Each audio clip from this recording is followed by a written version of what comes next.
FM Pro 1 RRI Makassar.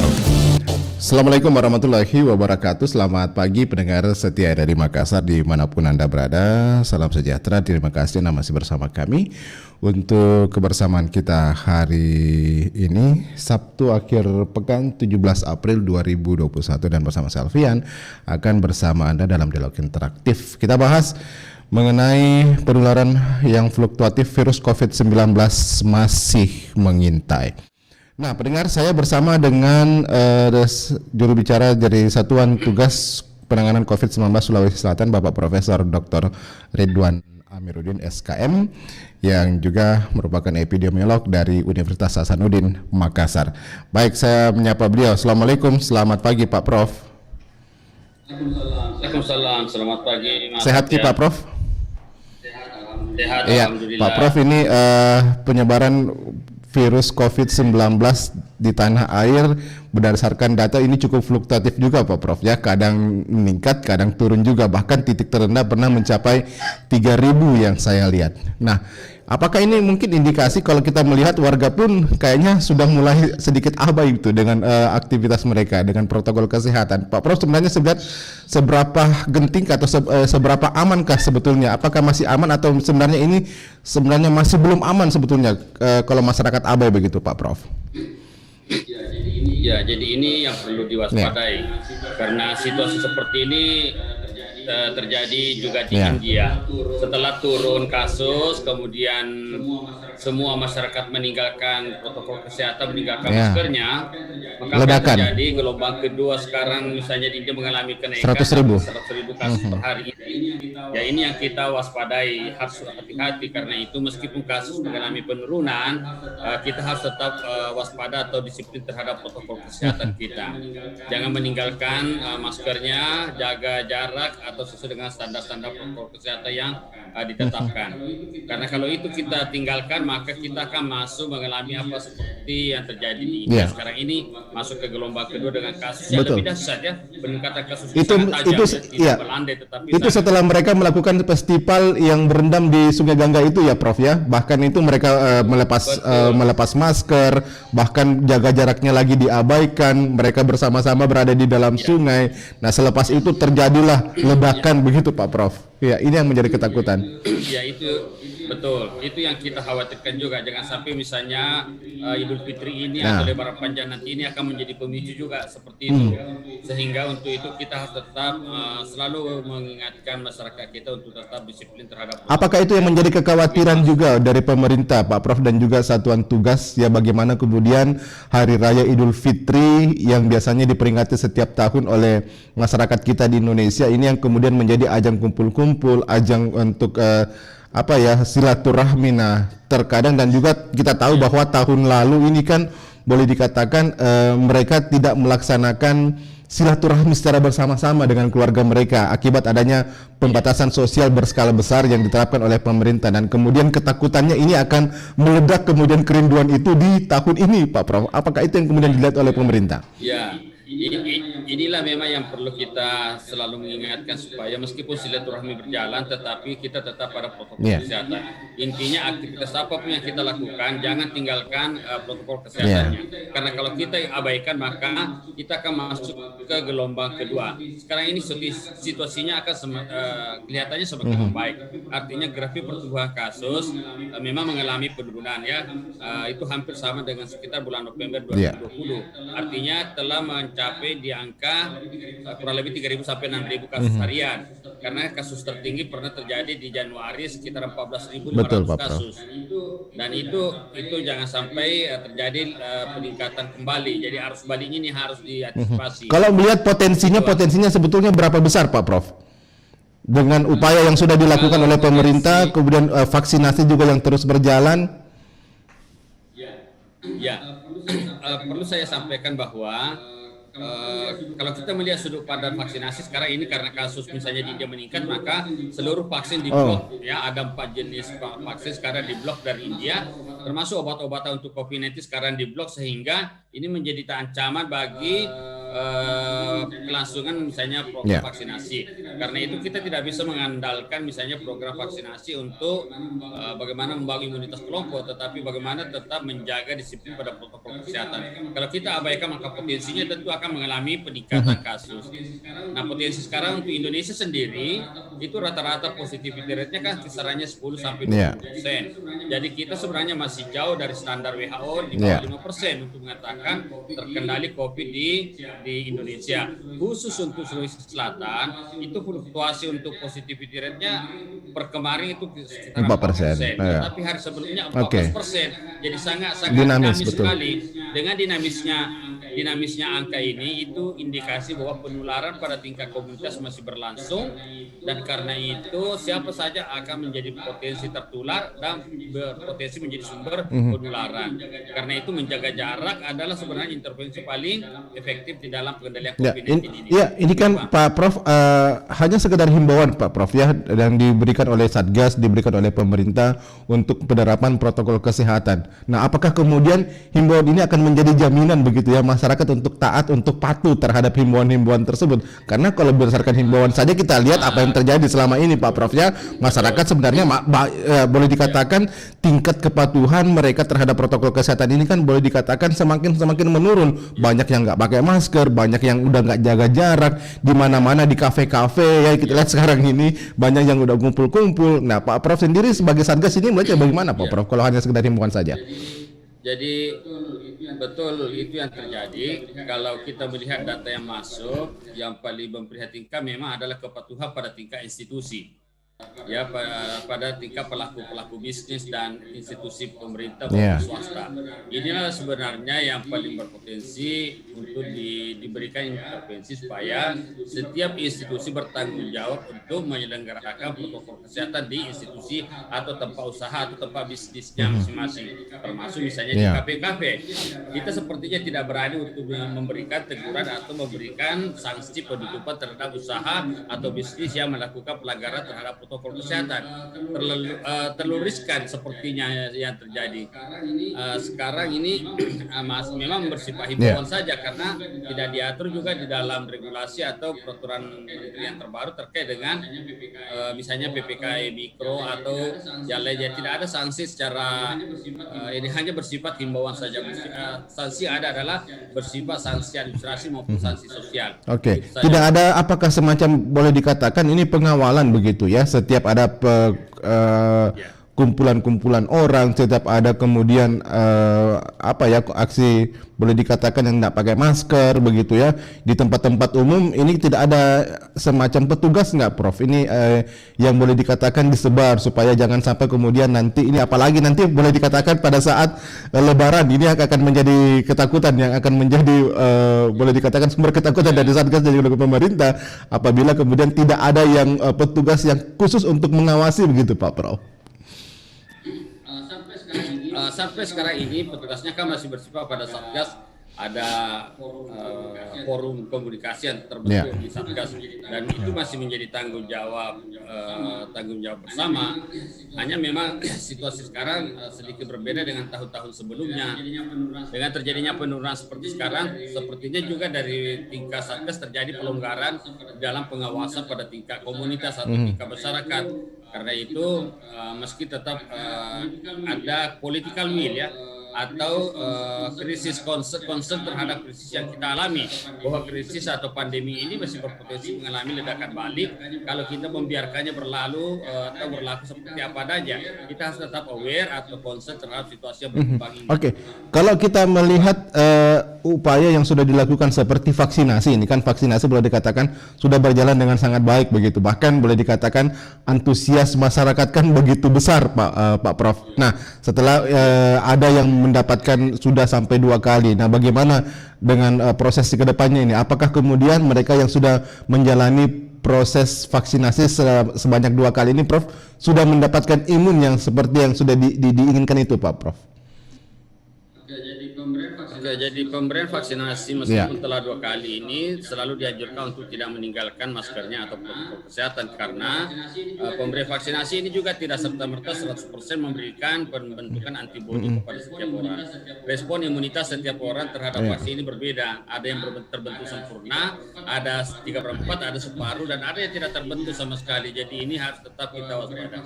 Pemberian vaksin ini tidak sama dengan vaksin atau dengan pemberian misalnya Pak satu kali memberikan kekebalan misalnya sampai seumur hidup, tetapi untuk COVID sendiri ini sebagai pada periode pandemi ini sebelum pemberian vaksin misalnya masih pada tahap emergency use ya, pengguna pada situasi emergency. Apalagi misalnya kita tahu pemberian untuk Sinovac sendiri dengan efikasi 65 atau 56% itu termasuk misalnya vaksin dengan efikasi yang paling rendah di antara jenis daftar vaksin yang ada. Jadi kita tidak boleh terlalu mengandalkan bahwa saya telah mendapatkan vaksin, saya akan kebal dan saya tahan terhadap pandemi. Tidak seperti itu. Oke, jadi ini kan yang menjadi boleh dikatakan masyarakat ketika sudah vaksin, nah mungkin mereka merasa bahwa saya sudah kebal begitu, saya sudah tidak akan lagi terkena dengan wabah COVID-19, tidak terjangkit lagi. Nah sehingga terkadang mungkin ada yang sudah mulai abai terhadap prokes tersebut. Ini yang menjadi masalahnya sekarang. Ya. Nah kemudian kalau untuk proses vaksinasi sekarang di Sulawesi Selatan ini sudah berapa persen sebetulnya Pak Prof? Pemberian vaksin baik secara nasional maupun di Sulsel itu belum sampai di angka 3 atau 4%. Mengapa ini terjadi? Yang pertama memang stok vaksinnya sangat terbatas. Apalagi perkembangan terakhir ini pengiriman vaksin dari luar itu sangat boleh dikatakan terhenti karena India memblok pengiriman vaksin ke luar negeri karena mereka ingin menggunakan di dalam negeri sendiri termasuk obat-obatannya. Jadi ini sekarang boleh dikatakan pandemi sekarang berada pada titik kritisnya sebenarnya. Eropa sendiri beberapa negara mengalami lockdown saja, Jerman, Prancis, dan bahkan India dan Turki juga mengalami peningkatan kasus. Yang ini yang kita sebenarnya khawatirkan. Kita seperti sekarang nyaman, tetapi potensi ledakannya itu akan terjadi kalau kita membiarkan atau abai terhadap program-program yang telah dijalankan oleh pemerintah. Karena itu tidak bisa kita hanya mengandalkan pada vaksin. Protokol kesehatan ini menjadi harga mati seperti itu. Prancis, Jerman sedang lockdown, Inggris juga ya. Kemudian India sedang memblok untuk pengiriman. Turki, Brasil begitu. Ini Anda mengatakan bahwa ini sebenarnya merupakan titik yang paling sangat-sangat rawan begitu, Pak Prof ya. Nah, itu pernyataan dari WHO, antisipasi untuk WHO sendiri mengatakan bahwa sekarang saya sedikit tambahkan. WHO sendiri mengatakan bahwa pengendalian pandemi ini sekarang ini berada pada situasi yang sangat kritis. Ya karena terjadinya gelombang ketiga di Eropa, gelombang kedua di India, dan Indonesia mau mengakhiri gelombang satunya. Apakah berhenti di gelombang satu atau di gelombang kedua? Situasi yang kritis ini bagaimana sebetulnya Satgas untuk melihat situasi-situasi dan juga perkembangan yang ada di luar ini, Pak Prof? Ini kan yang menjadi perlu, ini kan tantangan challenge-nya di situ, Pak Prof. Betul, challenge-nya di situ bahwa situasi di sekitar kita kan memberikan ancaman yang besar ini. Tetapi sepertinya Indonesia berada itu yang terjadi. Itu yang terjadi pada bulan Februari 2020. Kita menganggap COVID tidak akan masuk di Indonesia. COVID tidak bisa menular di Indonesia karena banyak faktor kemauan dan macam-macam. Sehingga respon pemerintah menjadi lambat. Setelah lambat maka terjadi ledakan pada bulan Mei atau bulan April. Nah ini yang kita khawatirkan, jangan sampai misalnya pada bulan Mei atau bulan Juli kasusnya akan mengalami ledakan. Karena kita seolah-olah sekarang berada pada zona nyaman dan terlalu mengandalkan misalnya pada program PPKM mikro gitu. Karena sebagian juga misalnya pemerintah atau petugas kesehatan terlalu sibuk sekarang mengurus pengelolaan vaksin, lupa pada program tracing, pada program pelacakan kasus di lapangan. Itu terpecahnya tenaga di lapangan membawa konsekuensi kepada misalnya jumlah sampel terbatas, jumlah spesimen yang masuk terbatas, sehingga apa yang terjadi kita tidak pernah menemukan angka real sebenarnya perkembangan kasus lapangan. Itulah penyebab mengapa fluktuasi reproduksi atau fluktuasi angka kasus sangat dinamis ya.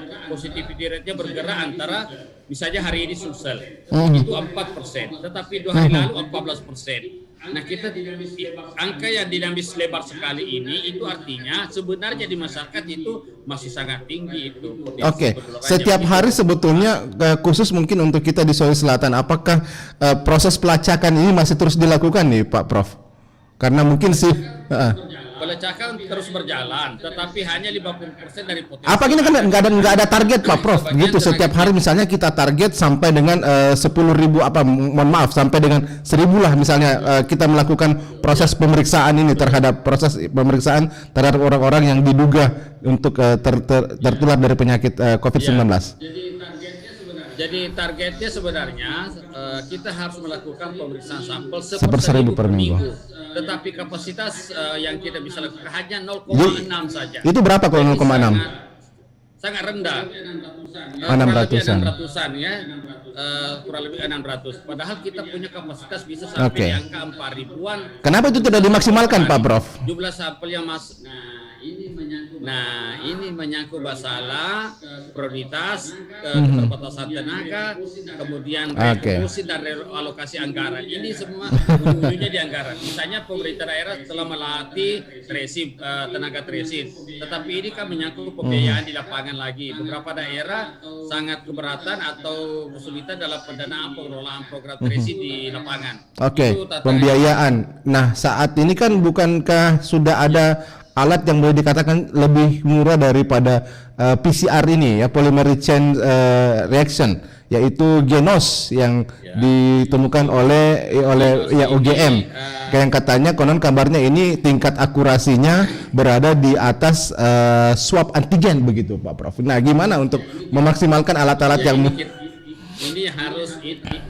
ini harus kita hati-hati Mas, karena misalnya program yang disebut tadi itu misalnya Genos itu terlalu banyak angka positif palsunya misalnya, karena sangat banyak aspek-aspek yang memungkinkan terjadinya bias pada proses pemeriksaan, dan itu tentu akan menjadi celah untuk menetapkan berapa angka validitas misalnya. Kita belum menemukan juga berapa angka pasti dari sisi presisi pemeriksaan Genos sendiri ini, bahkan tidak termasuk program alat yang direkomendasikan. Jadi ini belum resmi sebetulnya penggunaan Genos ini Pak Prof ya, masih menjadi pertanyaan. Bagaimana sebetulnya akurasi dari alat-alat ini. Jadi memang sejauh ini kita masih mengandalkan sistem pelacakan dengan PCR begitu, polymer chain reaction. Dengan antigen ya. Dengan antigen. Oke. Nah, antigen ini apakah masih sudah bisa dijadikan sebagai rujukan bahwa dia masyarakat terkontaminasi begitu? Betul, dia menjadi gold standar sekarang setelah PCR ya. Jadi memang bisa dipakai antigen, justru yang menjadi bisa diterima dan direkomendasikan misalnya untuk pelaku perjalanan baik yang mau keluar maupun antar wilayah seperti itu. Jadi justru itu juga yang dihitung di dalam misalnya di dalam perhitungan positivity rate suatu wilayah. Jadi pemeriksaan antigen itu yang menjadi standar dalam perhitungan berapa besar masalah di suatu wilayah. Dan hasil antigen ini pun bisa dijadikan bahwa mereka yang teridentifikasi bisa untuk menjalani proses karantina begitu. Betul. Jadi ini menjadi alat screening untuk memisahkan apakah dia masuk ke duta COVID atau langsung ke layanan rumah sakit. Sekarang ini juga menjadi menarik bahwa untuk Sumsel sendiri sekarang kita memiliki kesembuhan yang sangat bagus ini, 97,5%, sementara nasional baru di angka 90%. Jadi banyak tanda-tanda positif sebenarnya program yang telah kita jalankan di Sumsel ini. Misalnya angka kesembuhannya sudah sangat bagus. Syarat untuk terkendalinya wilayah, suatu wilayah itu kalau angka kesembuhannya sudah di atas 95%, kemudian positivity rate di bawah 5%, maka sebenarnya Sumsel ini boleh dikatakan on the track di dalam pengendalian COVID-19-nya. Kita tinggal menunggu 2 pekan ke depan ini untuk mengatakan positivity rate-nya bisa terkendali di bawah 5%. Per kemarin ini 4%. Mudah-mudahan 4% ini bisa berjalan 2 pekan, maka bagaimana kemudian untuk bisa mempertahankan itu Pak Prof? Ini yang menjadi pertanyaannya. Itulah pertanyaan yang paling berat. Cara mempertahankannya yang pertama terjadi laksanakan penginceran. Apa itu artinya penginceran? Perbanyak pemeriksaan testing, perbanyak tracing. Itu kuncinya. Perbanyak tracing ya, tapi kan ya ini kan kendala juga begitu Pak pada anggaran yang memang cukup besar. Ya, betul. Tantangannya, Pak. Itulah tantangan di Oke, lalu lapangan. bagaimana kemudian Anda sudah menyatakan ini tantangan di lapangan? Bagaimana kemudian dari reaksi pemerintah daerah sendiri? Apakah bisa kemudian untuk bisa menjawab itu, Pak Prof? Nah, ini kan menjadi pertanyaan juga bagaimana ke depan supaya jumlah tracing ini ya untuk pelacakan ini bisa tetap dipertahankan kalau memang betul-betul kita ingin mengendalikan ya COVID-19 di Sulawesi Selatan ini. Betul. Jadi berkali-kali kami telah menyampaikan pada pemerintah maupun ini mesti direspon secara bersama. DPR sendiri siap sebenarnya secara politik pihak Dewan telah memberikan persetujuan waktu itu bahwa dia ingin mensupport seluruh pembiayaan dalam pengendalian COVID-19. Sekarang ini kita juga harus memahami bahwa situasi untuk Sulsel sendiri penyelesaian masalah COVID ini kan juga tidak terlepas dari persoalan politik anggaran ya. Jadi ini juga yang perlu kita pahami bersama. Nah, situasi Sulsel ini kan seperti juga tidak baik-baik saja ya begitu. Dalam sekarang kita tidak sedang dalam keadaan baik-baik saja di dalam mengendalikan COVID-19 ini. Ya, vaksin yang terlambat, kemudian pengelolaan program tracing di lapangan yang perlu perhatian lebih serius. Nah, inilah yang menjadi poin-poin penting menjadi PR bagi kami di Satgas maupun pemerintah secara keseluruhan untuk Sulsel. Mudah-mudahan ini ke depan beberapa hari kapasitas 4.000 sampel yang bisa diuji nih, mudah-mudahan ini bisa dimaksimalkan penuh. Ini yang menjadi pertanyaan sekarang. Nah, ini yang menjadi pertanyaan memang karena sudah sebulan ini di bawah 1.000 terus, Mas. Mohon deh RRI, bagaimana RRI juga bisa mendorong supaya pemeriksaan sampelnya ini bisa dimasifkan. Oke, sampai 4.000. Baik, terkait dengan vaksin, kabarnya di Sulsel pun ini cukup sudah mulai kehabisan begitu Pak Prof ya, bahkan ada yang tertunda proses vaksinasinya.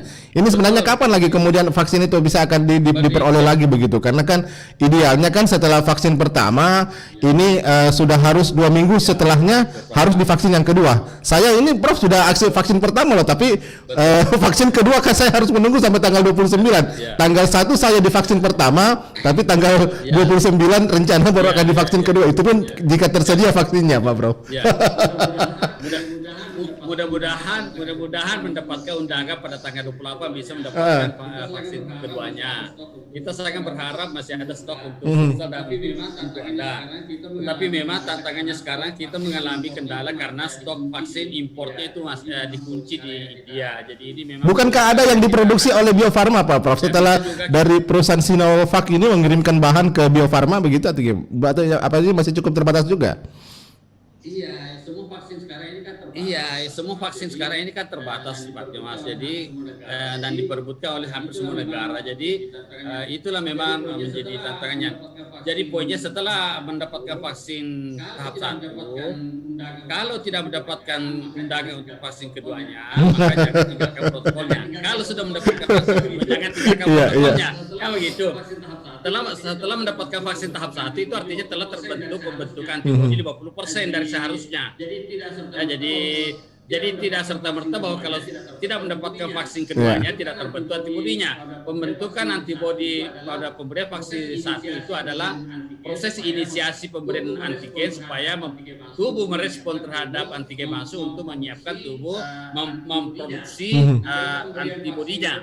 Nah, dengan pemberian vaksin kedua maka itu akan terbentuk. Kalau tubuhnya merespon dengan baik maka antibodi akan terbentuk dengan baik pula.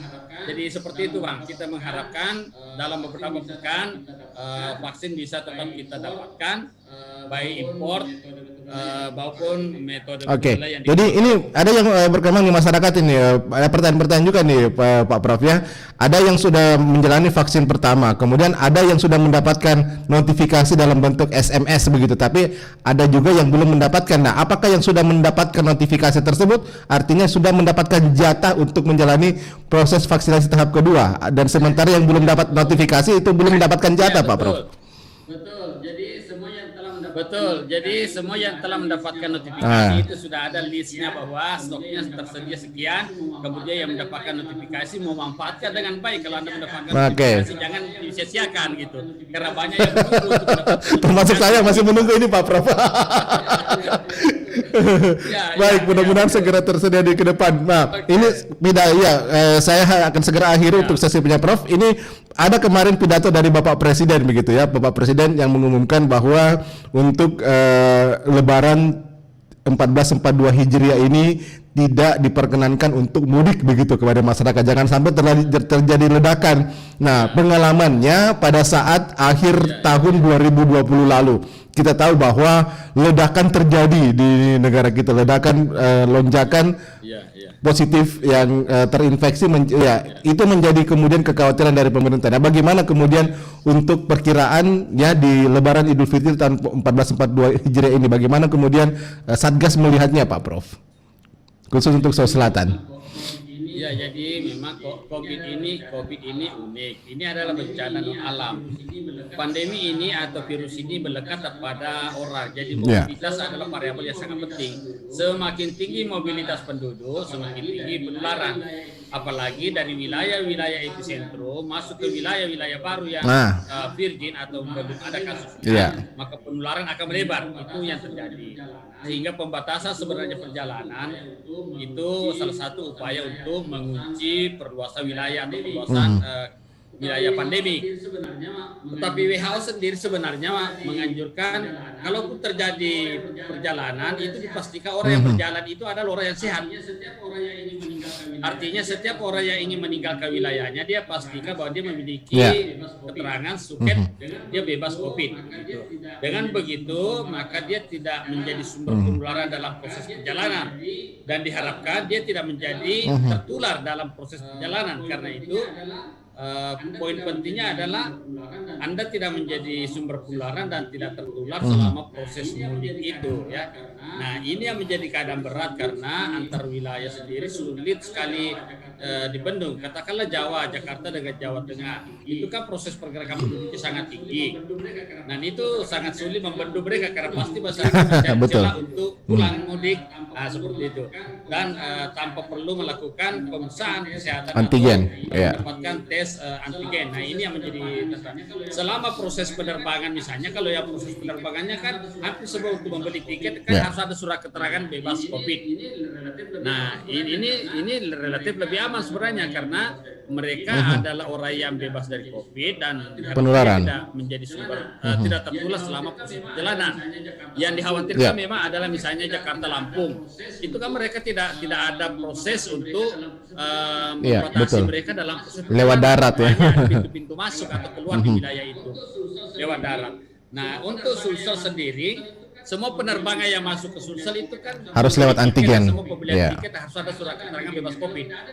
Nah, harus ada antigennya. Kalau tidak ada, tidak bisa beli tiket. Jadi itu menjadi salah satu sebenarnya upaya untuk menghadapi meningkatnya kasus impor. Nah, kalau kita misalnya untuk mudik di perjalanan yang lokal begini, yang di wilayah-wilayah lain kan 24 kabupaten kota yang ada di Sulawesi Selatan ini kan potensinya gimana? Makassar kan kita tahu banyak di epicentrumnya begitu. Ini kan menjadi ketakutan, Pak Prof. Oke, baik. Jadi sebenarnya dalam pekan terakhir ini untuk Makassar itu sendiri sudah 70% wilayahnya termasuk zona kuning. Ya, dengan kasus sekarang relatif terkendali. Untuk Sulsel sebenarnya sudah relatif terkendali sekarang. Jadi pergerakan kita antar penduduk di Sulsel itu sebenarnya relatif aman. Tidak perlu mengambil surat keterangan COVID untuk ke Sope misalnya ya. Silakan aja pulang kampung, tidak perlu itu karena Makassar sendiri sekarang zonanya kuning. Justru jumlah kasus-kasus terbesar itu bergeser ke daerah misalnya ke Sinjai. Luhut Timur kemarin juga ini gimana, Prof? Jadi Luhut Timur itu sudah kuning, masuk juga zonanya sudah kuning. Oke. Iya. Jadi kasus yang tinggi sekarang itu misalnya ada di Tanah Toraja, kemudian di Kota Makassar sendiri sisa 23 kasus. Kemudian sekarang relatif kasus misalnya kemarin jumlah kasus terkonfirmasi positif itu sekitar 45 sampai 100-an saja. Jadi sekarang Sulsel ini sebenarnya relatif kita aman dalam melakukan perjalanan. Dengan catatan bahwa jangan meninggalkan protokol kesehatan dalam situasi apapun Anda berada atau setiap keluar rumah, pastikan bahwa masker Anda. Sulsel, lalu bagaimana kemudian lintas provinsi, misalnya di Sulawesi Barat di perbatasan Pinrang misalnya dengan Polewali Mandar ini, apakah juga nanti perlu ada upaya pengawasan di sana? Kita nggak tahu bagaimana tingkat penyebaran yang ada di wilayah Sulawesi Barat, Pak Prof. Ya. Sulawesi Barat juga termasuk sekarang situasinya lebih terkendali. Jadi memang pernah mengalami peningkatan situasi bencana alamnya kemarin, tapi setelah itu dia rupanya cukup efektif dalam pengelolaan pandeminya. Sekarang kasusnya sudah mulai mengalami penurunan. Baik. Iya, Pak Prof. Terakhir mungkin Pak Prof ada ingin disampaikan kepada masyarakat ya, mengingat ini yang akan Lebaran Idul Fitri, ya potensinya untuk berkumpul-kumpul bersama keluarga, silaturahmi ini kan sangat besar ya. Nah ini kan kita takutkan ya, dan kita tidak berharap seperti itu, tapi kita takutkan jangan sampai kemudian ada penularan di situ, Pak Prof. Baik kepada seluruh warga Sulsel dan sekitarnya, perlu kami sampaikan bahwa situasi pandemi COVID untuk Sulsel sekarang ini memang angkanya mengalami penurunan, dan grafiknya itu sudah mengalami situasi hampir sama pada bulan November, di mana angka-angkanya sekarang sudah di bawah 100. Tetapi potensi untuk terjadinya peningkatan kasus itu masih berjalan terus karena penularan pada tingkat komunitas masih sedang berlangsung. Karena itu kami sangat mengharapkan setiap warga Sulsel untuk tetap disiplin terhadap protokol kesehatan. Setiap Anda keluar rumah jangan meninggalkan masker, pakai maskernya dengan benar, usahakan menjaga jarak dan sering mencuci tangan atau menggunakan hand sanitizer. Bagi jamaah tarwih yang ke masjid juga supaya menjaga protokol kesehatan, menjaga jarak, kemudian mengurangi kontak fisik dengan jemaah. Kalau pas nanti melaksanakan sholat Idul Adha, Idul Fitri ya, nah ini perlu nanti juga penerapan protokol kesehatan yang ketat ya, jangan ada bersentuhan dulu, Pak Prof ya. Untuk berjabat tangan ini tolong dulu. Untuk berjabat tangan ini tolong dulu untuk Idul Fitri ini. Cipika-cipikinya Tidak digunakan dulu. Karena cipika-cipikinya itu adalah potensi tertularnya sangat tinggi. Karena kita sebenarnya tidak mengetahui siapa yang menularkan siapa gitu ya. Karena penularan COVID ini kan bersifat OTG istilahnya. Banyak OTG-nya. OTG-nya itu masih sekitar 20% gitu. Jadi 2 di antara 10 itu adalah OTG begitu. Jadi kita tidak tahu, dan OTG itu kan ada di antara kita juga, teman-teman dekat kita begitu ya. Karena penularan itu terjadi karena interaksi dengan teman-teman sendiri sebenarnya ya. Jangan menganggap karena teman maka buka masker, tidak begitu. Karena teman kita saling melindungi ya begitu ya. Karena teman saya harus melindungi teman saya supaya dia tidak tertular, karena itu saya harus menggunakan masker saya. Saya justru mengancam teman saya kalau saya membuka masker, kemudian ternyata saya adalah OTG. Karena itu menjadi saya tidak bertanggung jawab untuk menjaga keselamatan keluarga saya, keselamatan teman-teman saya. Begitu Pak. Jadi kita harus saling bertanggung jawab terhadap keselamatan teman-teman sendiri. Baik. Terima kasih banyak Pak Prof atas waktunya bersama RRI Makassar pada pagi hari ini. Semoga saja positivity rate kita bisa terus menurun, bisa dipertahankan ya, tingkat resiko kematian juga bisa semakin diturunkan begitu. Kesembuhan juga semakin tinggi begitu Pak Prof. Terima kasih banyak Pak Prof Ridwan Amiruddin ya atas waktunya bersama RRI. Assalamualaikum warahmatullahi wabarakatuh. Selamat pagi. Waalaikumsalam. Ya, silakan. Selamat pagi, saya izin ya Pak. Pro 1 RRI Makassar.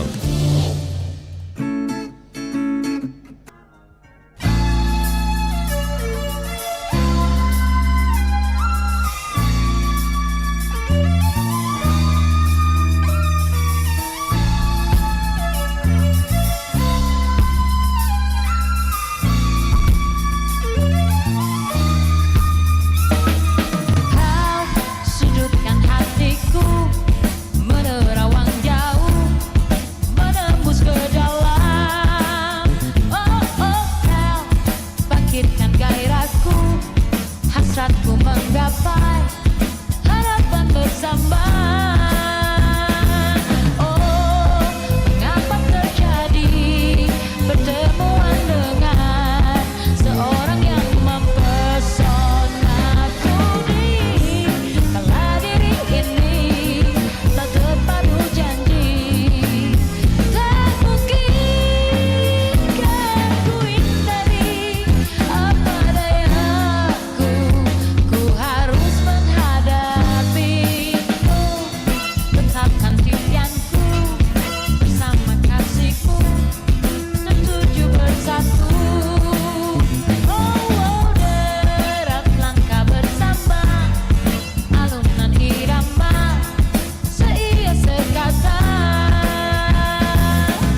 rencananya pendengar kami ingin minta tanggapan dari Ikatan Dokter Indonesia IDI Kota Makassar ya, Bapak Dr. Wahyudin Muksin, Humas dari IDI ya.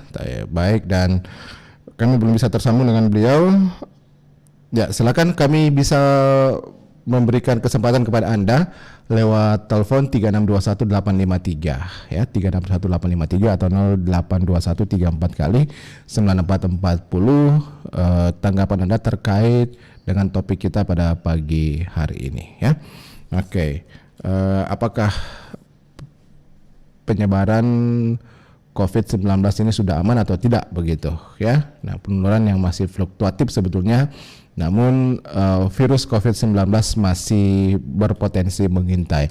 Nah, seperti yang telah kita bahas bersama tadi dengan Bapak Profesor Dr. Ridwan Amiruddin, juru bicara Satgas Satuan Tugas COVID-19 dari Sulawesi Selatan, yang menyatakan bahwa sebetulnya tingkat penularan di Sulawesi Selatan sudah sedikit bisa dikendalikan ya. Nah, namun potensi untuk terjadinya ledakan itu masih bisa saja terjadi ya.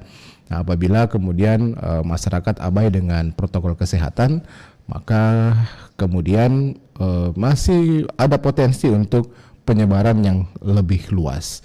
Oke, silakan Anda boleh bergabung lewat telepon 3621853. Telepon 3621853 atau lewat 0821 34 kali 9440.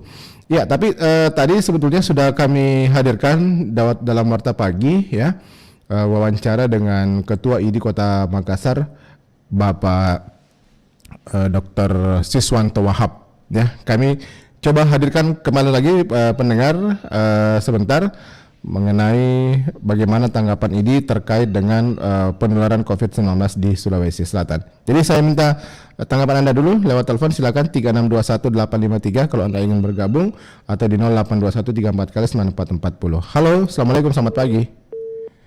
Oke, dicoba lagi, silakan ya. 0821 333 dan 9440. Oke, silakan bergabung. Halo. Ya, baik pendengar, saya hadirkan dulu ya bagaimana tanggapan IDI terkait dengan penularan COVID-19 di Sulawesi Selatan.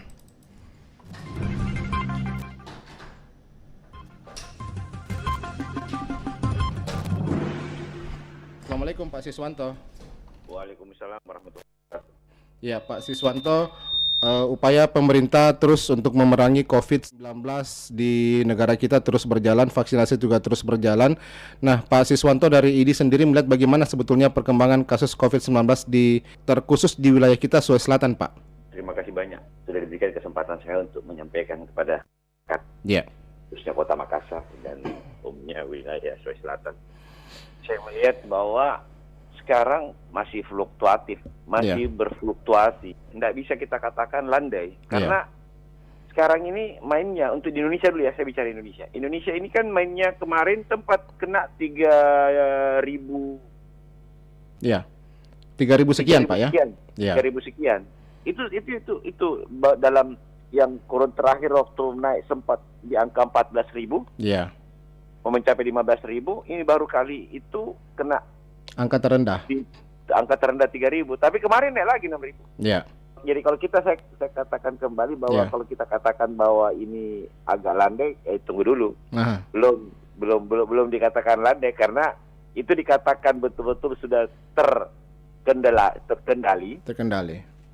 terkendali manakala sudah lebih daripada 1 bulan dan angkanya itu tidak berubah-berubah di angka 3.000 terus. Itu baru kita katakan. Kalau fluktuatif artinya masih sangat rawan sekali, dokter ya? Bukan masih, memang rawan. Memang rawan sekali, karena ini kan sekarang saya mau tanya sekarang. Mau dikatakan landai. Ada 2 patokan yang saya berikan satu bentuk pengertian kepada orang. Pertama, landai itu karena orang sudah banyak yang divaksin. Tunggu dulu, jangan euforia dulu. Jangan euforia dulu setelah divaksin, karena vaksin pun saya bilang kembali lebih baik kita divaksin daripada tidak divaksin. Mari kita vaksin untuk mempersiapkan diri kita. Baik. Yang kedua, perilaku masyarakat. Nah sekarang kalau dikatakan perilaku masyarakat, coba kita tanya kembali, bagaimana perilaku masyarakat? Apakah sekarang ada perubahan perilaku masyarakat yang sudah semakin disiplin, semakin ketat disiplin melaksanakan? Kalau saya sih bukan 3M, 5M. 5M, iya. 5M. Sekarang kita lihat nggak perilaku masyarakat 5M? Masyarakat kayaknya nggak longgar, Pak Dokter ya. Saya lihat semua tidak ada orang banyak, lebih banyak sekarang yang tidak pakai masker. Betul. Apa karena dia menganggap bahwa dirinya sudah Superman, super body yang bisa menaklukkan COVID? Nah, tunggu dulu. Nah, cuma yang kita bilang kembali, memang laporan beberapa teman-teman dari rumah sakit ya mungkin agak berkurang. Tapi itu dulu saya bilang, jangan sampai cuman ini yang berkeliaran semua, hampir sebagian besar OTG. Iya. Gitu. Orang tanpa gejala. Iya Pak, gitu maksud Baik, saya. kalau menurut perkiraan dari Pak Dr. Siswanto sendiri, ini kan nanti akan ada lebaran begitu Pak ya? Orang cenderung berkumpul-kumpul lagi begitu. Nah bagaimana? Apakah kemungkinan ketika masyarakat abai akan terjadi ledakan begitu? Lonjakan ya penderita ataupun juga positif dari COVID-19 ini? Iya, kalau kita lihat dengan dikurangi libur cuti bersama jadi 2 hari saja, ya itu sangat saya apresiasi karena itu untuk pencegahan adanya satu bentuk. Tapi apakah itu himbauan tersebut pengurangan cuti bersama itu nantinya akan kemudian mampu membuat masyarakat tidak beraktivitas begitu Pak pada saat hari raya nantinya? Ya paling tidak dia hindari untuk pergi liburan bersama. Iya. Atau pergi berkunjung ke satu tempat yang dibikin acara ya biasanya halal bihalal, betul. Itu kan biasanya berkumpul begitu, ya itu 2 hari aja. Tapi ya, kalau saya bilang kembali, kita kembalikan kepada masyarakat. Jujur saya bicara bahwa seberapa besar pengertiannya tentang himbauan prokes 5M, itulah yang kembali. Tetapi saya wanti-wanti, tapi kalau ini tetap menjadi satu bentuk panduan daripada kita punya masyarakat bahwa lebih banyak abainya, pasti ledakan akan bertambah. Ledakan akan bertambah. Yang saya sudah agak, kita di tengah, kita main di angka 4.000, 5.000, 6.000, 4.000, 5.000, 6.000. Ya konstannya di situ. Kalau lagi 6.700, ya 4.000, 5.000. Jumlah juga ya cuma saya melihat bahwa angka yang sembuh setiap harinya didominasi lebih banyak yang sembuh ketimbang yang terkonfirmasi positif. Iya. Baik. Terakhir Pak Siswanto, apa himbauan kepada masyarakat dari IDI? Saya katakan kembali, ini merupakan satu bentuk yang namanya perilaku kita dengan melaksanakan 3M betul-betul insya Allah kita terjaga. Dengan pelaksanaan memakai masker, yang utama masker. Kita pakai masker. Saya perhatikan Pak, orang yang memakai masker yang betul-betul tertib itu banyak yang betul-betul tidak terkena, alhamdulillah sampai hari ini. Yang kedua, kita mencuci tangan. Apapun juga yang kita merupakan satu aktivitas itu, ambil sabun, kantongi sabun. Kalau tidak ada sabun di wastafel, kita punya sabun sendiri, cuci tangan. 3, menjaga jarak. Yang 4, menjauhi kerumun. Yang 5, mencegah mobilisasi. Oke. Terima kasih banyak Pak Dr. Siswanto Wahab. 94,4 FM. Pro 1 RRI Makassar. Ya, pendengar itu tadi tanggapan dari Ikatan Dokter Indonesia Kota Makassar ya, Bapak Dr. Siswanto Wahab SPKK spesialis kulit kelamin yang merupakan Ketua Ikatan Dokter Indonesia IDI Sulawesi Kota Makassar. Jadi sebenarnya fluktuatif itu potensinya sangat besar sekali ya. Nah, kendati pun memang kalau melihat sonasi ya bahwa di Sulsel sekitar 70% menurut Bapak Profesor Dr. Ridwan Amiruddin tadi itu sudah memasuki zona kuning, bukan lagi zona oranye ya. Nah, tetapi potensi untuk penyebaran, potensi untuk penularan masih sangat besar apabila masyarakat abai terhadap protokol kesehatan ya. Jangan kemudian setelah pelaksanaan vaksinasi, masyarakat yang sudah mendapatkan vaksinasi berarti sudah kebal ya. Ini belum sebetulnya, masih ada proses yang harus dilalui sebetulnya ya. Nah, karena tingkat reaksi masyarakat, tingkat reaksi setiap individu terhadap vaksin tersebut kan berbeda-beda. Potensinya untuk bisa tertular masih bisa terjadi ya, terutama mungkin yang baru mendapatkan 1 kali suntikan begitu ya. Nah, jadi himbauan kepada masyarakat untuk tetap taat dengan protokol kesehatan ini kembali lagi menjadi sebuah hal yang tidak dapat ditawar-tawar. Jadi memang masyarakat dihimbau untuk senantiasa patuh, senantiasa taat ya. Jangan kemudian abai, terutama penggunaan masker dan juga menjaga jarak dan tidak berada di dalam kerumunan atau kumpulan dari orang-orang, karena kita nggak tahu, menurut Pak Prof Ridwan tadi, kita nggak tahu siapa menularkan siapa begitu ya, karena kebanyakan juga dari mereka yang terjangkit COVID-19 adalah orang tanpa gejala atau OTG ya.